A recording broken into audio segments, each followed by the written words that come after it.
Pawnee Community Radio comes from the Wendell G. and Muriel Fathright-Corbelman Foundation and Sweetums Cares, a non-profit group that puts umbrella hats on homeless people when it rains. Welcome to Thoughts for Your Thoughts. I'm Derry Merbles, filling in for David Parker, who took off for 8 months to study the migration patterns of our nation's squirrels. We have not seen him since. My guest today is author Leslie Knope. The book, Pawnee, the Greatest Town in America. Leslie, could one say that a book is nothing more than a painting of words, which are the notes on the tapestry of the greatest film ever sculpted? One could say that. But should one? I promise you the meat mountain is rated R, pending X. For extra damn! Yes, it's delicious, but you should really save it for special occasions, like this new holiday called morning. You don't eat like this every day. I mean, not if I'm traveling, but... What is your cholesterol level? I assume it's awesome, since the alcohol constantly flushes it out of my veins. A nice, polite person who doesn't take with his hands to eat, but uses whatever silverware or utensils are available as an example. I said you have a case of incipient verbal diarrhea. Well, that's just fucking great! Oh, great! You know what that is? Do you know what that is? Right. That's just fucking great! Shut up! Oh my god, I don't care! That was so spot on, it was scary. I need to go lie down for 45 minutes. No, an hour. A full hour. Well, we hope that you're going to spend a nice next hour with us here on What the Hell Did You Expect? I'm your host, Kevin Ryan, and sitting here with me today is my co-host, as usual, Colin Suplee. I have nothing witty or intelligent to say right now. You know what? Can you check something for me? Because I'm paranoid. Can you go over and see if you can hear me on the stream? Because I can't hear me in my headphones, which would be a problem. Yeah, no, I really hope you can, because otherwise that would really... You can? Can you hear you? Well, I can't tell if I can hear me, because in order to check if I can hear me, I have to leave my microphone. I know that you can hear you because I can hear you in my headphones, which means that your computer that's recording the podcast can hear you. That said, it is a quiet day. This is episode number 17 in the Collector's Series. Yay! How heavy are you today, Kevin? I'm weighing in at 191 pounds this week, Colin. Is that less than last week? That is 1 pound less than last week. Good job. Yeah, I attribute that to... well, I really don't know what I attribute that to. Eating healthy, working out. I didn't work out last week, actually, which was a problem for me, but I'm going to get back into that this week. Huzzah! Yay! Huzzah! You're working out with Aaron? Good job. Yeah. It's nice to have like a workout partner. Adassa is supposed to come work out with me, but she never does. Like we've always meant to do that together. Like ever since school started. Yeah. It's now a little short of halfway through October, and she still hasn't come to a workout with me. Is it really halfway through? Oh my god. Well, yeah, it's October 12th. Jesus fucking Christ. It was September I know. 29th, like a day ago. I know, it's weird. I've got my my thesis like proposal and annotated bibliography. That's due on the 27th for me. Wow. Yeah. That's in like a week. Like 2 weeks. Whatever. But still, that's like... That's 15 days to get all of my sources, to start reading my sources, to put together a proposal and an annotated... It's a lot. I don't know. See, I think I've been taking it so easy the first few weeks of the school year that I'm just like... All of that has built up and means that I'm really stressing right now. Yeah. Like, I don't know what about it, but today, since it's the last day of fall break... Break free. That's a since song. It's the last day of fall break, I've been very busily doing a lot of homework and realizing just how mountainous everything is going to be in the next few weeks, and how busy I'm actually going to be in the next few weeks. I don't know. It's all setting in and all a little bit discomforting. Yep, I hear that. Yeah, I've got some. I have come to the point. Eric was talking to me about this the other day, of that feeling where going to your thesis class actually kind of detracts from doing your thesis. Yeah. I'm starting to get that too. Whereas like I actually feel like if I didn't have the class based around my thesis, I would actually get more thesis work done and I would do it better. Which is frustrating because it's like that's not how it's supposed to be. But I don't know if all English thesis classes are doing this, but at least in my thesis class, what's going on is we have classes until basically the end of October, and then we don't have class anymore. We're just set loose to work on our thesis until thesis is due. Yeah. Oh, yeah. You jerk. It's really nice because, what would we talk about? What sort of constructive stuff would we do in our class in like November when we're all just like really deep into our theses? We'd all be in our own worlds. So it just makes more sense to take that time and just be doing thesis work each week. Cool. I don't get that. I have to prepare artwork for a show that I'm having at a gallery down in downtown Portland in a couple weeks. Wait, you're having a show? Yeah. Is that part of your It's actually part of my class, which is really cool. That's really cool. Like the whole class is going to have pieces. It's called the Cleaners Gallery. It's in downtown Portland, and I don't remember the day, but we're going to have a show there, and I'm working on the piece for it right now, and it's coming out How crazy. long is the stuff going to be up? Like 12 hours. Oh. It's a really... from what I understand, I haven't done much research. It's like a really high-end gallery or something, and we're paying out of our like asses just to get it there for at all. So it's like a cool special thingamajiggy that we're doing. I'm tired. I might be getting these facts wrong, but yeah. Regardless, though, like you should tell me when that is because I'd love to see your work in a gallery. I was gonna bug you and the what did Aaron call it? The Plague House about it. But no one in our house has the plague anymore. We're all plague-free. You're still the Plague House because you all had it at once. Well, shit, because like we've always been trying to come up with a name for our house because there's like Hop's house and there's Crew house and Hop's house. There's Old House, like rabbits. No, as in like beer that hops. Sounds fun. But And stuff like that. But then we don't really have like a name for our house. So the Plague House. I guess Plague House is the best it's gonna get. That's what Aaron calls you. And then I learned that this morning and I was like, well, I like that. I'm gonna adopt that. Yeah, I like that too. That's cool.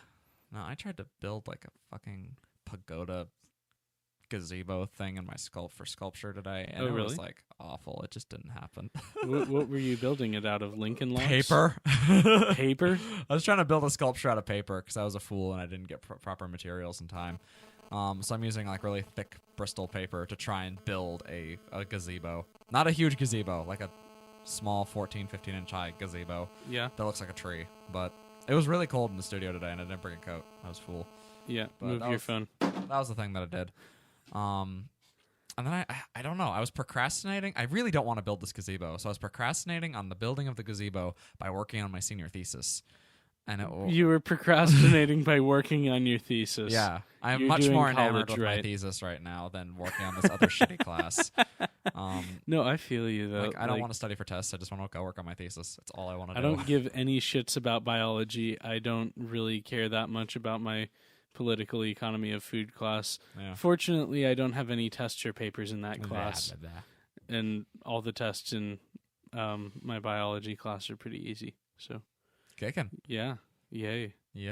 Stuff is. You saw the picture of my the piece I'm working on right now is like you saw the picture of it. Well, it got bigger, and now it's like a giant swooshy brush strokey orgasmic galaxy thing exploding onto a wall, except in white and black ink on brown paper. It's pretty cool.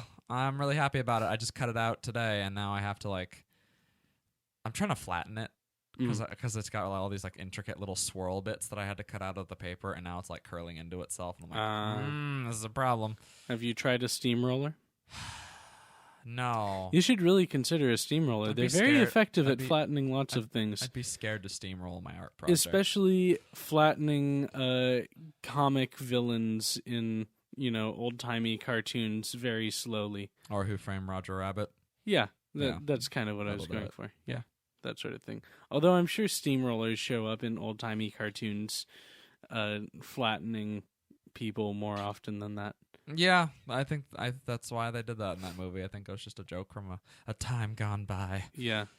That movie scared the fuck out of me when I was a kid. Did it freak you out? I don't remember any of it. I don't even know if I've actually seen the whole thing.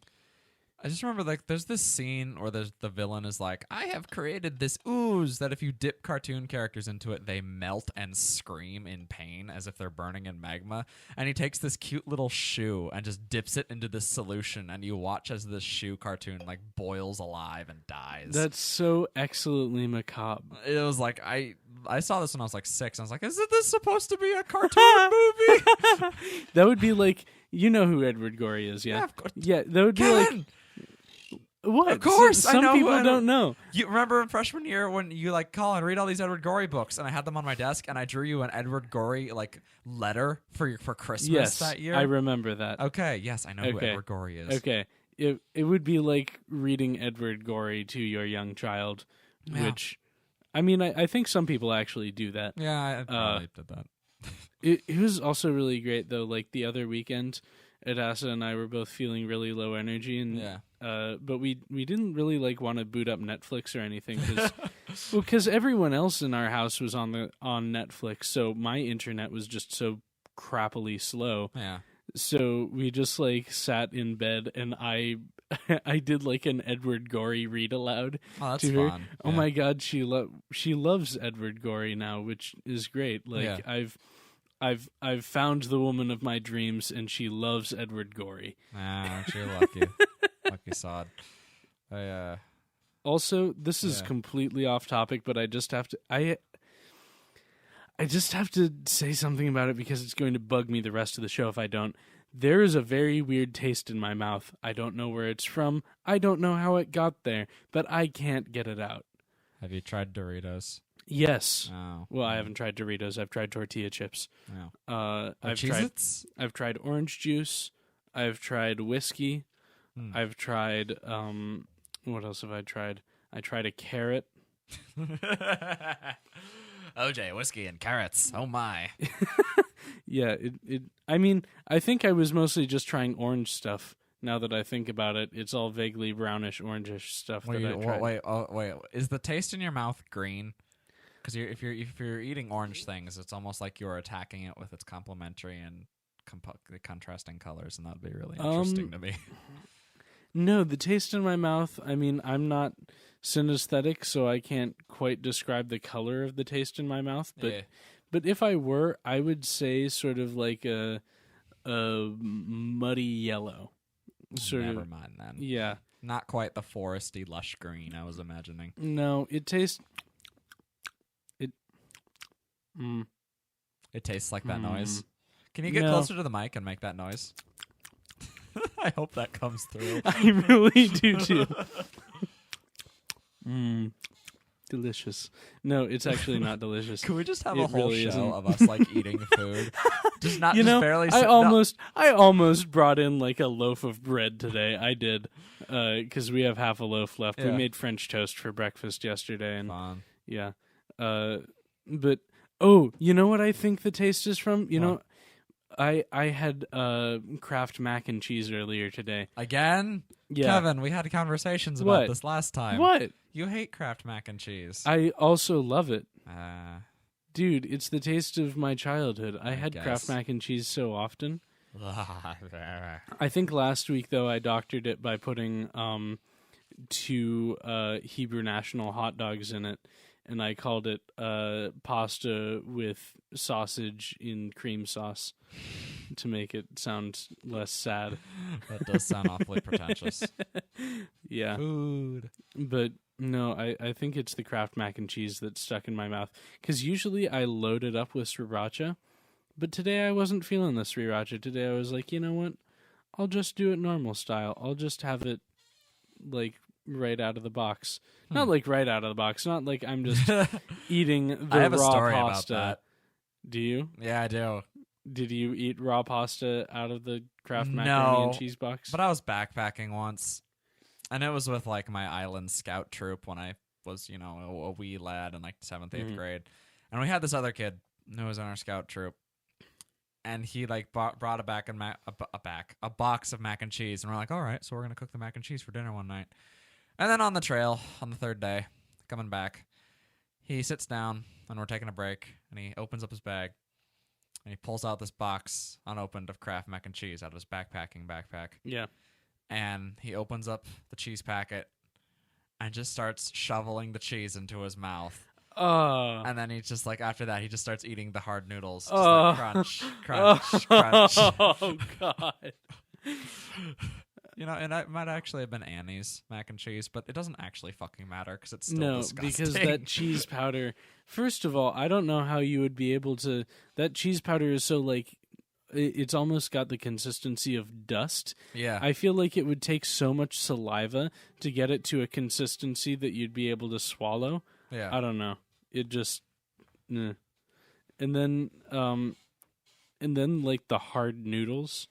The really like uncooked noodles, that's really terrible for your stomach because they expand in your stomach. Wait, really? Yeah. Oh, that's so scary and Uncooked, interesting. yeah, eating like an uncooked noodle, it'll expand in your stomach. I think the text that I sent you, I just got the text that you sent me. This place is like a black hole of cell reception. Yep. Hooray! 30-minute late text messages. I'm really tired. Yeah. I'm sorry. Today's a slow day for Colin. No, that's fine. I mean, I'm kind of tired too. I stayed up until about 4:30 last night. Fool. And woke up at about 10:30. Wow, that'll do it. Yeah. I was just in the studio, like, working on a project I hate and procrastinating by working on a project I love. But the last hour actually was interesting because I read this weird Japanese comic book called Oyasumi Poon Poon, which means good night Poon Poon. Have you heard of this? I'd be really impressed if you've heard of this. No, I haven't. I just give you a weird look because that sounds so much like if it's a euphemism for something else. No, it's not. not. Oyasumi Poon Poon, baby. No.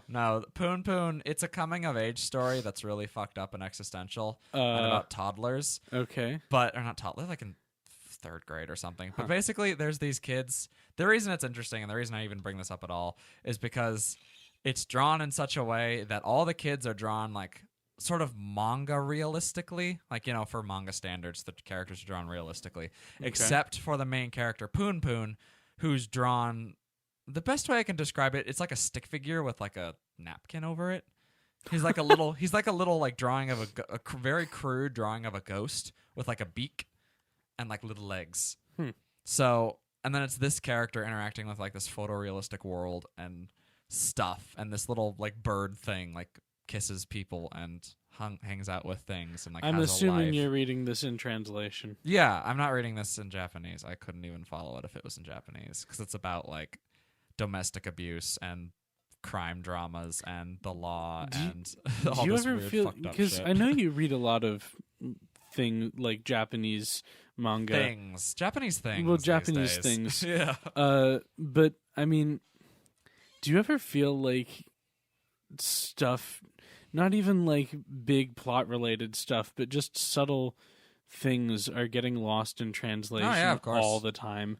They're like some of the characters will go off on rants and panels that are clearly meant to elicit a specific like cultural response because of the way the panels are set up. But they're like, oh, you're supposed to be like enraged by that, or like see this as a cliche, but like I don't quite get it because I'm not actually used to that sort of speech because I'm like, I live here, not there. It's just a thing that happens. Yeah. But I mean, that's interesting though. So you realize when things are being, I mean, not poorly translated, but just like it's like when you can't translate it almost. Yeah, because I mean, there's such a I guess cultural rift. Would that be a good way to say it? Sure. I don't know. There's like... just such a difference between the way we use language and the Japanese use language. Yeah. Or just that, even like the euphemisms that translating, and stuff. Yeah, that translating things like that are just meh, impossible, basically. But I don't know. It's interesting though, because even though they don't have the meaning that the author intended for you, you're still able to like realize that there was a meaning in Japanese and generally what it would have been. Yeah. But you're reading the translation. It's more like I can tell where there should have been meaning that was different. It's like oh, this is because some of it does carry, or not even that carries over. I've seen enough of this to know some of the the narrative beats, I guess, I would come to expect something, but then also understand that I wouldn't really be able to get it. Yeah. Yeah, it's kind of like that. So it's just that you have like enough experience with it that you know generally. I think, or I'm crazy. I mean, like, I don't know. I feel like I have enough experience to be able to tell, but I'm also like, I'm not a translator in any way, shape, or form. So it's like, I don't know. Yeah. No, it's just interesting to me too, because I occasionally read, like, some of my favorite books are translated. 100 Years of Solitude is translated from Spanish, or, you know, all of the Kafka that I read. I can't read that in German. Yeah. It has to be translated for me. And I always end up wondering, like, how would the reading experience just be different? I mean, not necessarily even in terms of the meaning of this is totally changed, but just in terms of, like, the way it sounds or the way it works is just different enough in English versus its original language. I don't know. I'm always sort of, like, weirded out by translations. Yeah, I am too. It's just like it's a thing. I don't know. Yeah. Especially like I don't know, like anime dubs is a really weird place for that. Like when you try and like, or even just dubbing in general, like attempting to take a show or a movie in another language and re-record lines for it in another language. It's like there's so many leaps and bounds and loopholes you have to jump through, and it's just like, or like, of course things are gonna get lost. Fooly Cooley, that was originally done in Japanese, right? Yeah, that was Japanese, and then that was dubbed into English. Yeah. Was that so? Things like that are Fooly those? Cooley was actually pretty good though.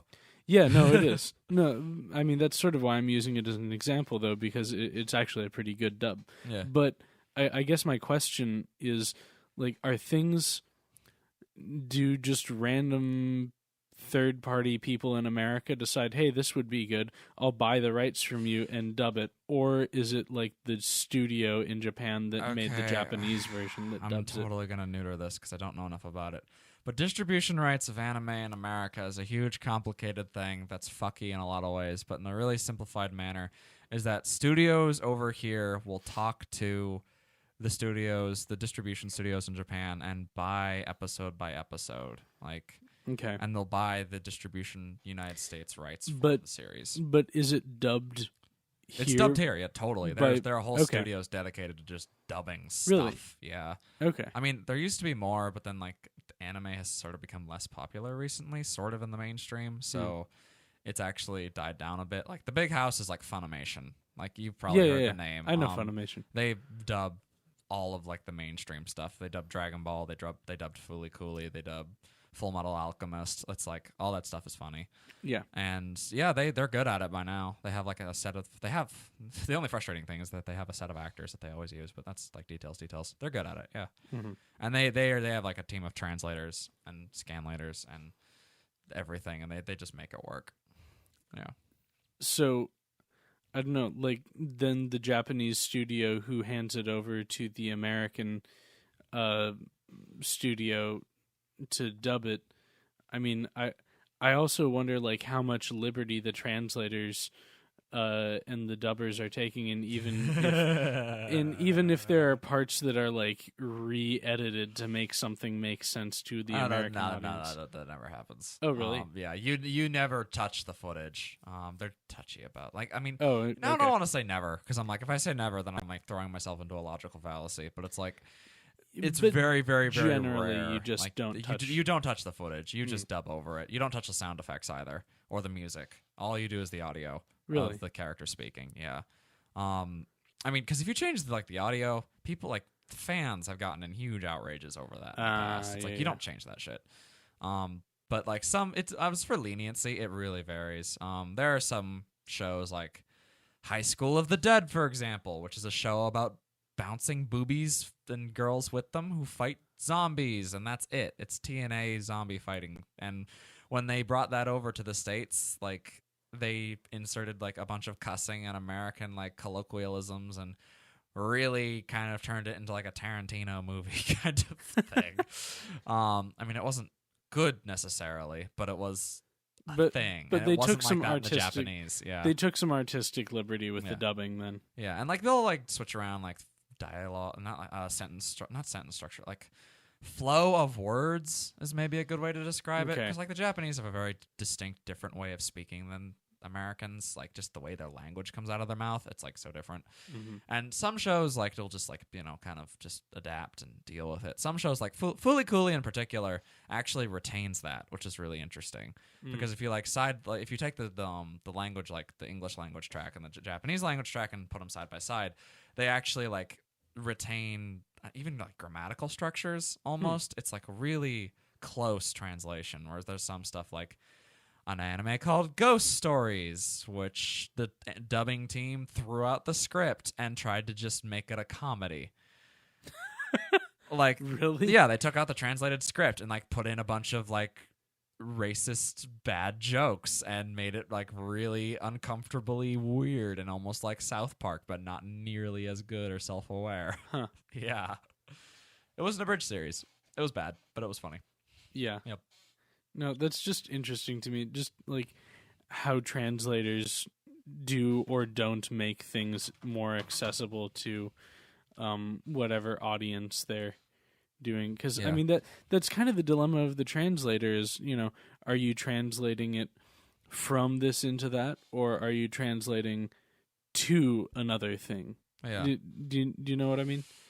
Kind of. Like where's the translator coming from, and where's the translator's intention with doing? Is it like to preserve the thing so that other people will know it just in their native tongue, or is it to translate the meaning of it over to something that other people? I don't know. It's just something I've been thinking about a lot, especially since I've been working on translations of Middle English so much. Yeah, it always crosses my mind when there's something that is really specifically worded in Middle English that makes total and complete sense in Middle English. Yeah. But there's no way to make that make sense in modern English without like changing the whole sentence. Yeah. And like replacing a lot of words. Yep.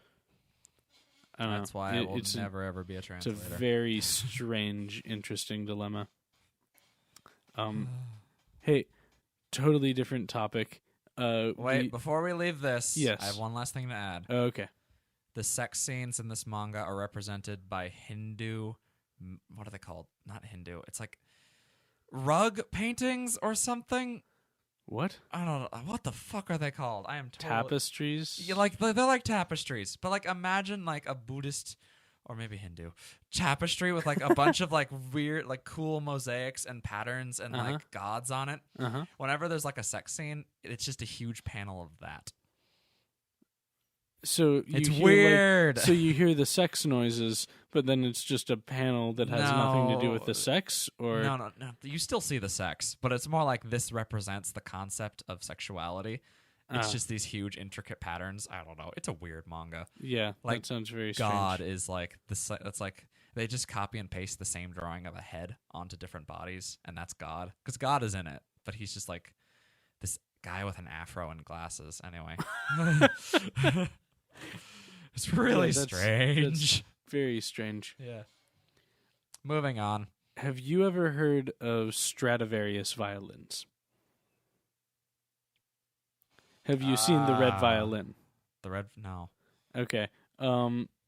There was a guy named Antonio Stradivarius, or Stradivari, who lived in like the late 1600s, early 1700s, and made, by all accounts, somewhere around 1,000 violins, handmade, every single one of them. In a lifetime? In his lifetime. Oh, that's pretty cool. It's a lot of violins. Widely regarded as the best violin maker ever, still today considered the best violin maker ever. And there are about 650 of his violins still in the world, like still around. Yeah. Do they still work? Which, yeah. Oh, yeah. Cool. I mean, plenty of people still play Stradivarius. Yeah. It's strange. It's kind of like wine. The violin gets better with age. The sound of it gets more rich and complex with age. What strangely. the fuck? Yeah, Stradivarius was really good at violin making. But there are enough, like, in playing circulation that, you know, those things will go for anywhere from as little as $200,000 to, you know, $10 million, depending on which violin it is. Yeah, I believe that. Because, I mean, each of those violins comes with a biography. You can trace specifically who has owned that violin through almost its entire lifetime. It's really cool. Yeah. This is all to say, there's an orchestra conductor in Milwaukee who... What? Like our Milwaukee? Yeah, like our Milwaukee. Oh, like okay. Wisconsin, Milwaukee. Yeah. Who owns a Stradivarius. Yeah. And one night, he's walking to his car. He's weirded out because there's this van like that's on and running right next to his car in the parking lot. He thinks that's weird. He puts his Stradivarius in the trunk of his car, and as he's doing that, someone gets out of the van and walks up to him and tases him. Well, not like with a taser, but with a stun gun. Yeah. Takes the violin, and they leave.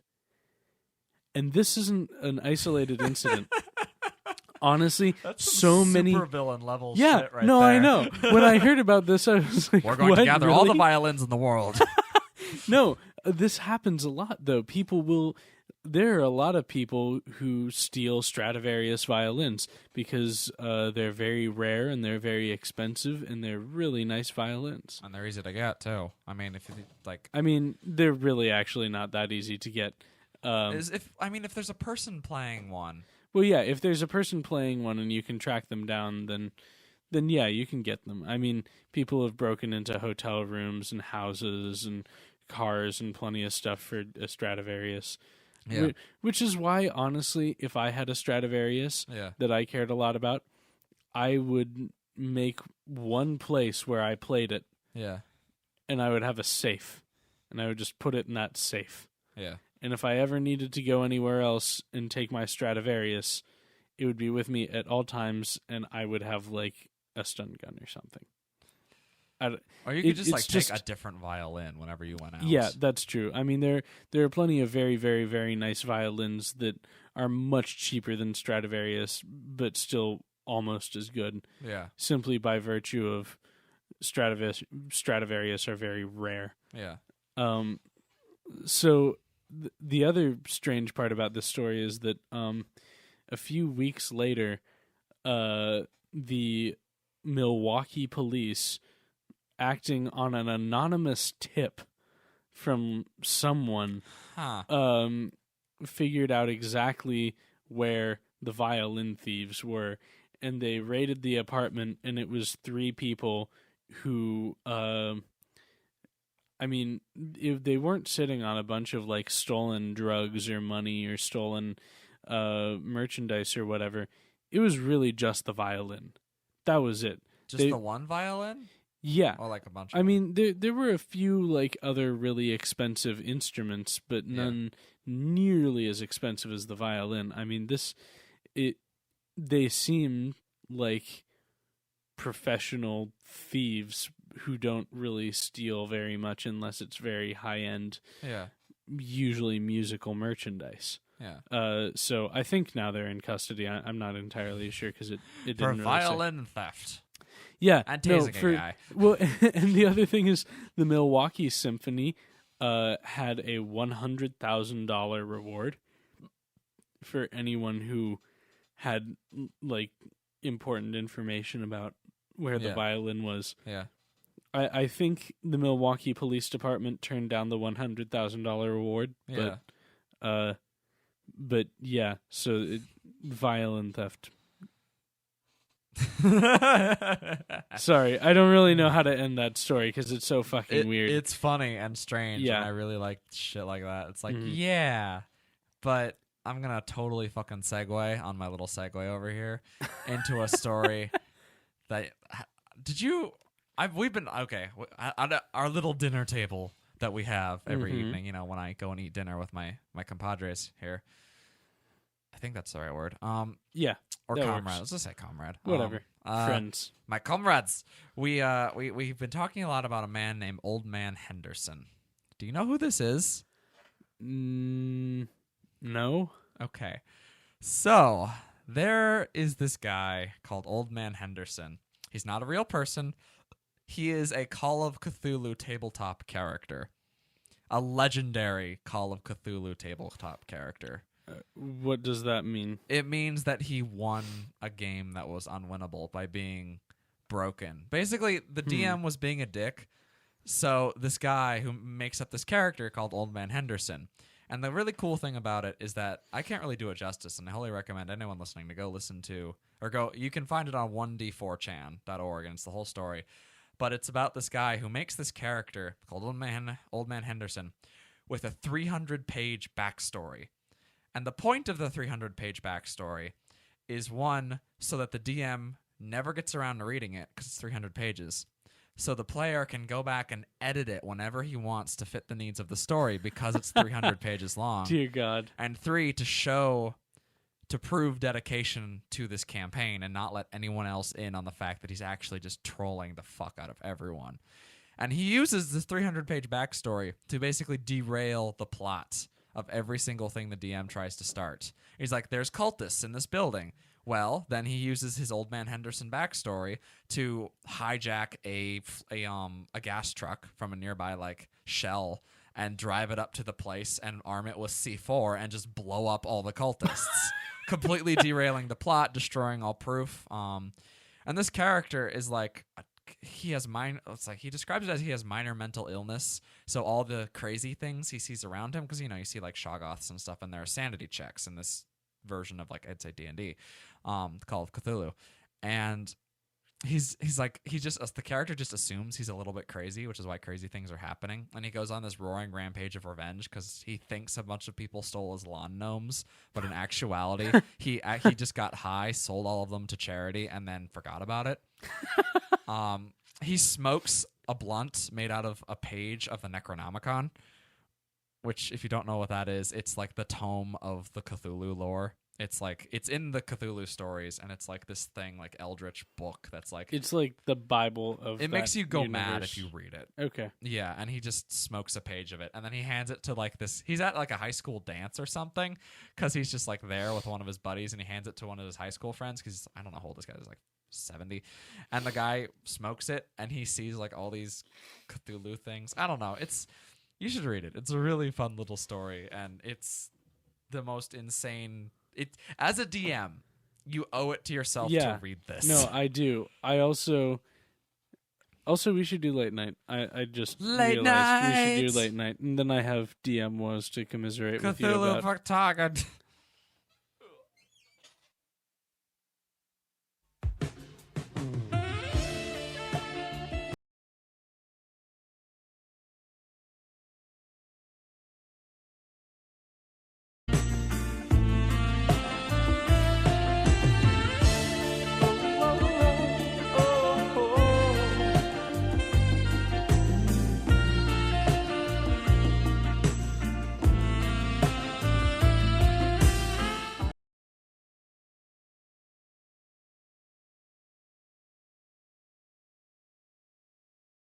Busy, and things have been generally people have been really busy and all over the place, and someone's gone one weekend, or someone's doing a thing this night. Yeah, it's been busy.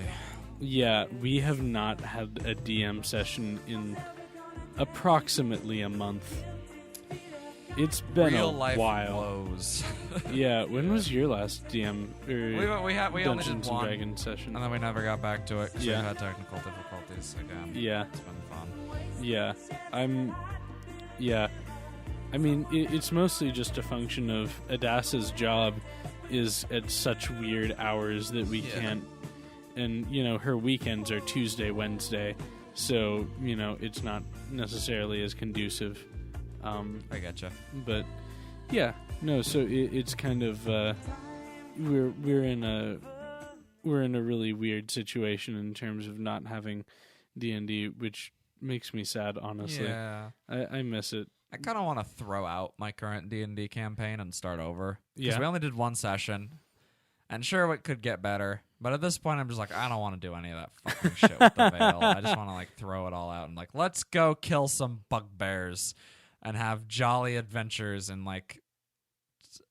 Atlantis or something. Yeah, I mean, jolly ridiculous adventures sounds about your speed. yeah, and I'm that tired of sounds this really nice. intricate plotting bullshit with all Yeah. this heavy duty mythological backstory. I'll save that for my webcomic. Let's just do some derp. At least that's what I'm feeling. Maybe I'll I still have people who have characters already made. Maybe we'll just guys, let's just get together and make this a thing that happens. Yeah, let's just take these characters and transplant them into a different world. I will give you a setting. Have fun using it. Yeah, no, that would be nice. Yeah. Easy, simple. And then it won't be easy and simple as it gets more and more complicated and things start to build up again, and it'll just turn into exactly the same thing. And then I'll have my characters run away from the town and be like, no, solve your own problems. Yeah, no, that would Adventure-fearing be adventurers. I've also been trying because Adassa's roommates or housemates rather are also really into playing D&D, so I've been trying to figure out a time for my first session with them, and it just isn't happening. Yeah. So yeah. What happens? Yeah. 'Tis infuriating, my friend. Yeah. Ugh. Yeah. Bah. What? We had an interesting conversation at dinner earlier today, and I was trying to guess the social problems of the future. I think the closest thing we could decide on later on was things that would spark things that in the future will seem liberal to us when we're old codgers, because that seems to be a generational thing that happens. Yeah. I think we figured out what we figured out was selectively killing specific species on the planet in order to better the condition of all. That would be pretty controversial, but we couldn't get past that. It was what else could there be? I don't know. Yeah. Yeah. I was in a similar, not so specific, but I had a very long sort of discussion with Natalie last night about that sort of thing. And I don't know, I've been thinking about this a lot lately too.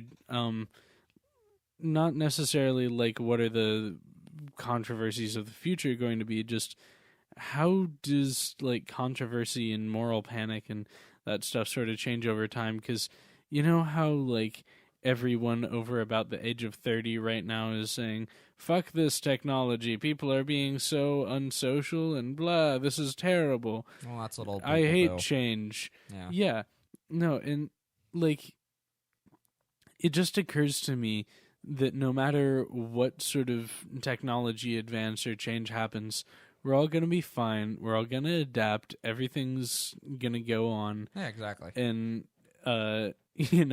those of us over 30 are going to bitch and whine and complain about how much of a golden age it was when they were younger. I'm going to do my best when I'm 40 and not complain about whatever new crack the kids are doing. Yeah. It's going to be hard, but I'm going to try. Yeah, so no, hard me not too. to. Because things get...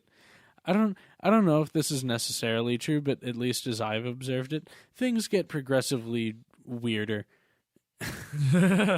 I mean, I don't know. I feel like when people start trying to marry their smartphone artificial intelligences, I'm really like, all right, whatever, do what you're gonna do. did you see her? No, By the way, no. I really need to see that too. I know, I do too. Yeah. Oh, I have a movie we can talk about. But yeah, we should talk about her. We should just see her. Maybe we should. That sounds weird saying that. We should have a screening of her. Yeah, we should. Yeah, something like. I love that the movie is just a pronoun. Like that's what it's called. So you can like work it into like weird sentences. Oh dear God! Speaking about movies that we need to screen, there's another movie. It's like, do you like heist movies? I like good heist movies. Oh dear God! This is the best heist movie I've ever seen. Period. Okay, what's it called? It's called Snatch. It's got Brad Pitt in it playing an Irish gypsy. What? That doesn't seem like it would work. It works really well because he's a bare knuckles boxing champion, apparently. Yeah, no, it's really funny and extremely well done. And yeah, sure. I'm trying to convince Eric to do that 1 week in film club if you're free Tuesday nights. I'm always free Tuesday nights to do work. Maybe it's a thing. I haven't been to film club yet this year, but I might try because I do run this other thing called Anime Club that I have that basically eats up all my movie watching time. What are you doing to the microphone? Nothing. Okay, sure. But I watched this thing over on this Friday, because we had fall break, called Snowpiercer. What? Which you might have heard of. Snowpiercer? Snowpiercer. Have you heard of this? Not at all. It's a French comic. I think it's French, from the 80s that was adapted recently into a Korean film by a fairly famous Korean film director. And it's really, really good and really disturbing and weird. It's I can sum it up. It's BioShock on a train instead of underwater. Okay. It's like hella class metaphor and like technology and like there's a dude because basically like the whole world is frozen for some reason. I think it's a crossover with Disney's Frozen, but that's just my headcanon. No, nothing. No. Purge that thought from your mind right now. No, everything is frozen. And the only like nothing is frozen. What? Everything is ice? Do you want me to say that yes. instead? Okay. It's very, very cold, and literally everything is encapsulated in snow and ice, except for this train called the Snowpiercer. That basically circles the planet and on a perpetual motion machine. And basically the last survivors of humanity managed to get on the train, and it like quickly devolves into like the people in the front, the people in the back, and like it's the whole movie. I don't want to say it's not like a heist movie, but it's like one of those movies where like it starts out and like we're gonna do the thing, and the whole movie is about them doing that one thing. And the whole movie is about this little small revolution in the back of the train of the slums. This train is like 3 kilometers long. Oh, Jesus. So it's fucking huge. And they have like, I don't want to spoil it, but it's really interesting the things that happen on this train. And it's there like they have to get to the front, take the engine, and basically have like a revolution because, the guys running it are dicks and they like take their children and they eat like blocks of protein as food every day, and they like just execute people. It's dark and scary, but it's also really, really interesting and cool. And it's a train, and I love trains. Yeah, you'd like it. You'd like the ending. It's not happy. I'm sure I would like the ending, especially if it's not happy. And boy, if you like trains, do I have a game for you. Train Simulator 2014. Is that a thing? Yeah, Train Simulator. It's a game just like Flight Simulator. And Goat Simulator? Not really similar to Goat Simulator. But Train Simulator 2014. I have to find the trailer for this because Sean Bean is in it. Are we gonna try and show a visual thing on our radio show again? No, I'm just trying to find the trailer, because it's ridiculous. I think this is it. Peggy 3. Wait, yes. Peggy 3. Yes. Hello, Peggy. How are you? Uh-huh. Are you 3? And then there's a visual that says, TS 2014, which stands for Train Simulator 2014. And then it's some... Where's the Sean Bean voiceover? No, come on. I'm playing through it, trying to find... God damn it. This is our show now, scrolling through YouTube videos. Fuck. I really should have prepared this. I had no idea you'd say Kevin. train, but... Trains! I like trains. Maybe this is it. I think this is it. There's a They train. take you for granted, the travelling hordes. To them, you're just crowded and dirty. Functional. A means to an end. Signal failure? They grumble. Looks like I'll be late again. Their lives move too fast to stop and look, to sit back and enjoy the view. It all flies past in a blur, feet up, head down, headphones on. You rumble by unseen, station to station, day by day. They look, but they don't really see. The unappreciated backbone of a nation. They want the destination, we want the journey. From age of steam to modern commute, mountain pass to summer coast, we enjoy the pleasure of your embrace. We look at the world outside, along the backs of other lives. A face at the window, a broken bike in the yard. Past fields, rivers wide, in and out of cities, towns and countryside. We are different. We are many. We are rail fans. We have a place where time is our own, where steam, diesel and electric are king. From the high-speed main line to the backwater branch, this is where you rule. Where all trains are equal, freight, passenger, heritage, modern, local, express. Where drivers meet creators and collectors to share their passion. A place for people that love anything and everything about trains. A festival of deafening noise, heat, pistons, smoke, steam, ground-shuddering power, and thrilling high speeds. We don't take you for granted. We are many. We are rail fans. It's just, Okay, it's so there dramatic. was no game footage in that. No, absolutely not. That was entirely just shots of trains and Sean Bean talking about Amtrak. Yeah, because basically all the game is you get in a train, you drive it from one place to another. That's it.